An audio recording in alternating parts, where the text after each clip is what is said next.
Fala, Nação Azulina, CSA Povão fazendo mais um vídeo aqui para vocês. Dessa vez vamos falar de vários assuntos, certo? O principal assunto é esse do estádio, mas tem vários assuntos aí. Michael Bolt, interessa ao CSA, Diego Maurício, Rodrigo Pipão já chegaram no Mutange, já estão treinando, entre outros assuntos, certo? Vamos desenrolar aqui todos esses assuntos nesse vídeo aqui para vocês. Antes eu queria pedir para você aquele like fundamental, é muito importante para nós, ajuda demais a gente, então dá o like agora, no início do vídeo, clica agora aí no joinha e continua assistindo o vídeo normalmente, beleza? E dá aquele recado da Eves Cursos, né? Você que não concluiu o ensino médio, parou por algum motivo de estudar, tem a oportunidade agora, irmão. Em 3 meses você consegue fazer o supletivo, pegar seu diploma e se colocar no mercado de trabalho aí, já com o ensino médio completo, beleza? Diploma na mão, tá tudo resolvido. Então se matricula lá na Eves Cursos, supletivo em 3 meses, você consegue o diploma de ensino médio completo. Então, vou deixar os telefones aqui na descrição do vídeo, certo? E você entre em contato com eles e não perde essa oportunidade, rapaziada. Bom, vamos aqui agora falar sobre os assuntos aqui do vídeo, certo? No vídeo anterior, eu já queria começar resolvendo uma pendenga que ficou do vídeo anterior, é o seguinte, que eu coloquei lá, né, o histórico de gols e jogos do Diego Maurício, temporada 2017, 18 e 19. E falei que ele não é crescente, né? Mesmo o número de gols estarem diminuindo a cada ano, né? E eu coloquei, disse algumas vezes que ele está numa crescente. Algumas pessoas vêm dizer, não, velho, você não está entendendo, ele está decaindo, ele está decrescente, o número de gols dele vem diminuindo a cada ano. Galera, eu expliquei naquele vídeo, mas vocês não entenderam. Algumas pessoas, né? Algumas pessoas não entenderam. Esse gráfico a que eu me refiro não é o número de gols, não é número de gols que o gráfico está dizendo que está crescendo. Lógico, o gráfico, se for o gráfico só pelo número de gols, ele está diminuindo a cada ano. O que eu me referi, eu falei no vídeo, veja o vídeo novamente anterior, sobre outros aspectos, sobre outras qualidades dele. Isso inclui o quê? Assistências, participações em jogos, quantos jogos ele foi titular, né? O valor de mercado dele aumentou. Então faz com que o gráfico dele seja crescente, ele está numa ascensão. Dos últimos 3 anos ele tem valorizado no mercado, certo? Eu fiz questão de pegar esse gráfico para mostrar para vocês, é do site Transfermarkt, que é um site super respeitado na questão de transações de jogadores. Só para vocês terem uma ideia, eu peguei até do Michael Bolt, para fazer uma comparação, tá? Vejam só, o Diego Maurício, quando estava no esporte, ele estava super desvalorizado, ele foi muito mal no esporte, né? Daí ele foi transferido para o Bragantino e começou uma crescente. Veja o gráfico. Isso não é que ele começou a fazer muitos gols e foi subindo sempre no número de gols. Isso corresponde ao desempenho total do jogador, em todos os fundamentos, em valor de mercado. Entendeu? Ninguém se valoriza jogando mal. Ninguém se valoriza fazendo péssimas partidas ou não jogando, entendeu? Isso é o que vocês têm que entender. Esse gráfico se refere não só ao número de gols, mas sim em todo o conceito, em todos os fundamentos do jogador. Então ele realmente vem em 3 temporadas bem estáveis e subiu após sair do esporte, entendeu? Vejam só a questão agora do Michael Bolt. Ele era muito valorizado quando estava no Fluminense, foi para o Lokomotiv e lá fez boas temporadas, tanto é que o valor do salário dele são 100 mil euros. Corresponde o quê? Quase mais de 400 mil reais por mês. É um salário altíssimo. Só que ele chegou no Atlético e não jogou. Não jogou nada, né? Quando teve oportunidade. Então ficou mais no banco. Veja a queda no gráfico dele. Certo? Então aí dá para você entender mais ou menos do que eu falei quando falei que o Diego Maurício estava numa crescente e outros jogadores estavam decaindo. Este é um exemplo, não quer dizer, isso não quer dizer que o Diego Maurício vai chegar aqui e vai arrebentar, certo? Isso não quer dizer, se o Michael Bolt vier, vai ser uma desgraça. Porque o jogador é assim, ele está num time ruim, chega no outro, com outro treinador, com outro grupo de jogadores, o cara se encaixa e começa a jogar bola, certo? Pode ser que o Michael Bolt chegue aqui, se vier, consiga realmente mostrar um futebol que não mostrou no Atlético. Isso está cansado de acontecer no mundo do futebol. Mas podem sim, um esforço conjunto entre o time, comissão técnica e jogador, extrair o máximo de cada jogador. Então é isso, galera. Só para explicar o que eu falei no vídeo anterior, que teve algumas pessoas que não entenderam, beleza? Bom, agora vamos aí para o assunto do estádio, que é um assunto que chama muita atenção na nossa torcida. A nossa torcida ela tem esse desejo. O sonho do torcedor do CSA é ter sua própria arena, seu próprio estádio para mandar seus jogos. E entende-se, né, com toda razão, que o Rei Pelé é um estádio arcaico, pequeno e obsoleto e sem estrutura nenhuma. Essa é a realidade do Rei Pelé. Então a torcida do CSA clama por um estádio. O que aconteceu de novo? Aconteceu uma coisa nova, que não estava acontecendo, não tinha acontecido ainda, foi o fato do governador se pronunciar a respeito. Né? Se você pegar qualquer rede social do CSA, a galera vai estar lá. Uma hora ou outra vai estar alguém falando de estádio. O próprio Rafael Tenório também já colocou isso em pauta, mas para o futuro distante. Né? E eu quis pegar aqui para vocês essa fala do governador numa rede social, ele falou, inclusive eu postei no Instagram do CSA Povão. Será? Coloquei printei essa fala do governador e coloquei lá. Será? Então vamos ver. Então vou ler aqui para vocês quais foram as palavras dele. Às vezes você não consegue ver no celular aí que é pequeno, mas vou ler aqui para vocês.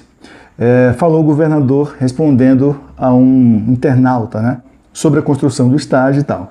Ele falou o seguinte, ó: todas as possibilidades vão ser estudadas, de maneira que tenhamos, em futuro próximo, uma praça esportiva digna do nosso povo, com o menor custo possível, dialogando com todos os atores envolvidos no espetáculo, especialmente os clubes de futebol, torcidas, moradores do entorno. Vamos fazer um trabalho sério, ágil e competente, que nos permita visualizar qual o caminho do nosso futebol profissional em futuro próximo.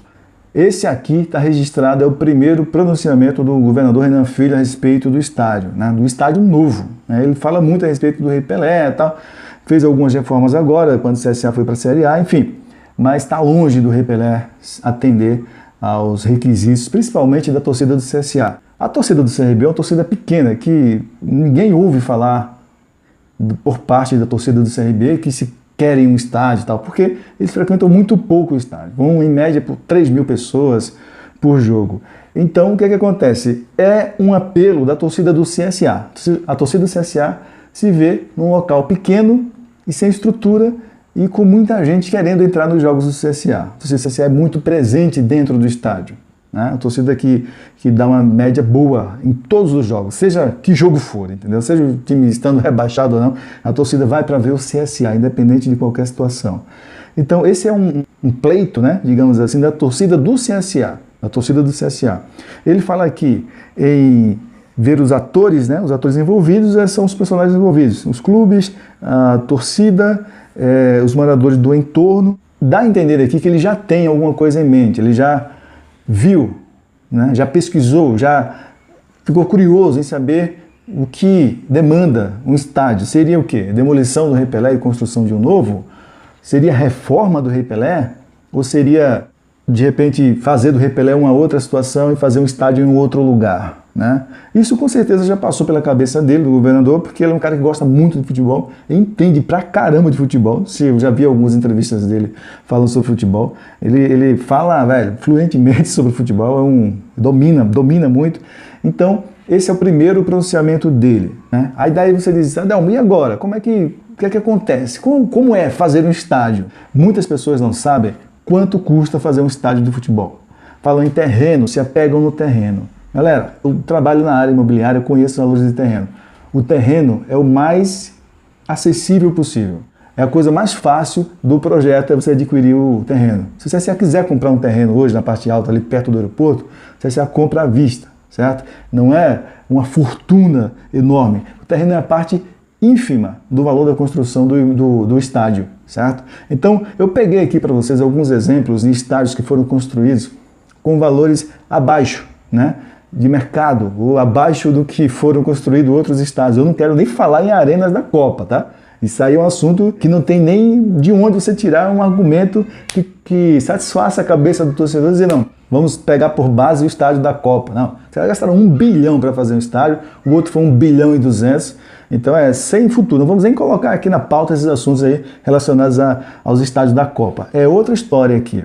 Por exemplo, eu peguei aqui como parâmetro o estádio Independência, o estádio lá de Belo Horizonte, né, que pertence ao América Mineiro. Então, vejam só, esse estádio, o custo total dele, houveram 2 reformas, foram feitos alguns aditivos, né, aqueles valores que são acrescidos, tal, para se precisar terminar a obra, enfim, e a obra total, o custo total ficou em 149 bilhões de reais.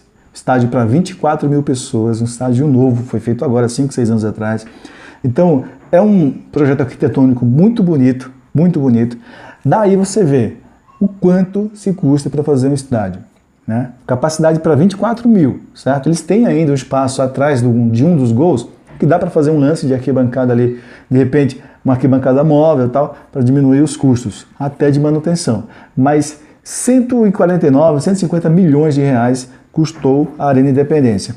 Eu fui para um outro estádio que a galera fala muito que saiu barato e tal, foi um custo-benefício muito bom, que é o estádio Campeão de Siglo, lá do Peñarol, do Uruguai. Ele custou 40 milhões de dólares. Dólar a R$4, dá um total de 160 milhões. O diferencial dele é a capacidade, 40 mil espectadores. Enquanto a Arena Independência cabe 24 mil, o estádio do Peñarol cabe 40 mil pessoas, certo? E com um valor muito próximo ali, 150, 149 milhões a Independência e 160 o estádio do Peñarol. Peguei um outro estádio na Europa. Pô, na Europa, muito caro e tal. Só para você ver o padrão dos estádios europeus. São muito bons, galera. Eu peguei o estádio do Leicester, que é o time que foi campeão inglês um dia desses aí, alguns anos atrás, 2, 3 anos atrás. Ele fez o estádio lá em 2011, 2012 mais ou menos. É o King Power Stadium. Custou 42 milhões de euros. 42 milhões de euros, que dá um total de 200 milhões de reais esse estádio. E a capacidade para 32 mil pessoas. Então, peguei um estádio no Brasil, peguei um estádio na América do Sul e um estádio na Europa. Então, qual é o resumo disso? Que você, para fazer um estádio, precisa ter, no mínimo, 150 milhões de reais. É uma grana pesada, irmão, pesada. Você vê um clube como o CSA, que está enxuto, mas se você fizer um estádio desse sem uma parceria, sem uma ajuda, ou então alguém que possa dividir, de repente, uma construtora que pudesse fazer esse estádio e usufruir, por exemplo, para aluguéis, para show, para eventos, uma série de coisas, e de outro lado, o clube iria pagando com receitas oriundas de renda, de venda de bebida, de restaurante, enfim, tudo isso, seria viável dessa maneira. Mesmo assim, seria uma dificuldade muito grande para o CSA construir um estádio desse nessa situação. Nosso governador, Renan Filho, ele tem aquele estilo de construção, né? Obras faraônicas, fez vários hospitais grandes que ninguém nunca fazia, ele está fazendo no interior, Porto Calvo, Arapiraca, aqui em Maceió, o viaduto da Federal, que é uma obra muito grande ali, muitos túneis, enfim, que ninguém fazia, então ele está fazendo. Então é um cara que nitidamente gosta de obras. Se o atual governador não se moveu para isso, cara que gosta muito de futebol também, não botar a mão para fazer isso, então eu acho muito difícil um outro gestor público que diga, vamos botar a mão aqui para a gente fazer, certo? De repente pode pintar aí uma parceria público-privada, uma PPP, por exemplo. O Estado entraria com valor, né, ou com uma parte da obra, e o clube os clubes, né, entrariam com uma outra situação, se fosse entrar CSA e CRB, e de repente um construtor entraria como terceiro interessado aí para também dividir na frente os dividendos, né, os lucros. Enfim, existe sim a possibilidade do CSA fazer o seu estádio com parcerias. Sozinho, o CSA não tem condições de arcar com uma obra de 150 milhões de reais. Né? Eu falo especificamente do CSA. O CSA tem um apelo muito grande de sua torcida, frequenta o estádio o tempo todo, certo? É um clube enxuto que está aí pronto para desbravar novos desafios e volta já já à Série A. Tenho fé em Deus que a gente vai subir esse ano para a Série A novamente, né? E a diretoria está trabalhando bem para isso. Enfim, tá aí a discussão. Primeira vez que o governador do estado fala a respeito de estádio e de forma assim bem alinhada, né? Vamos ver o que acontece. Certo, rapaziada? Deixa aí nos comentários o que vocês pensam, qual a opinião de vocês a respeito. Tamo junto. É isso aí, rapaziada. Valeu!